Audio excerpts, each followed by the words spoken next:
Избори ќе одлучат помеѓу предавничката политика која се спроведува од претходната власт и политиката за националните интереси на Македонија, која ја следи сегашната влада, изјави премиерот Христијан Мицкоски.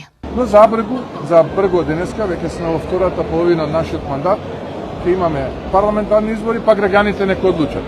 Дали овие кои што капитулира, ја ограбија, ја осиромашија, ја уништија Македонија, треба да добијат еден пратеник, или ние кои што нудиме сосема еден нов современ концепт кој што се темели на многу работа, напорна работа, вакви објекти из цела Македонија, но истовремено безкомпромисна битка со аргументи и со став за националните интереси.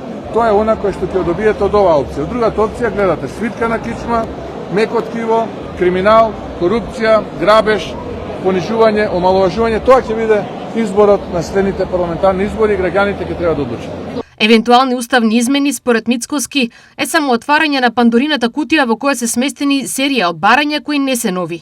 Ова се барања кои што постојат од 2022 година.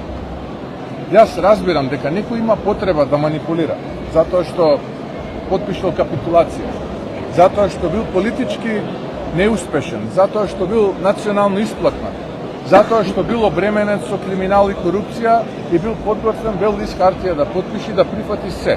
Тоа е вистината. Македонските граѓани мора да знаат дека не се само промена на уставот и дел од бугарската земјица во преамбулата. Не.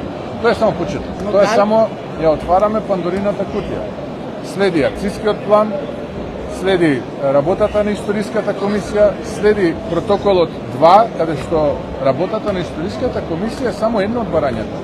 Таму има можеби 15 на нови барања кои што ние како држава треба да ги исполниме. Мицкоски денес повторно го објасни неговиот оптимизам по разговорот со Мерц и Макрон, кој на државата и дава алтернативни можности. Јас сум се уште оптимист.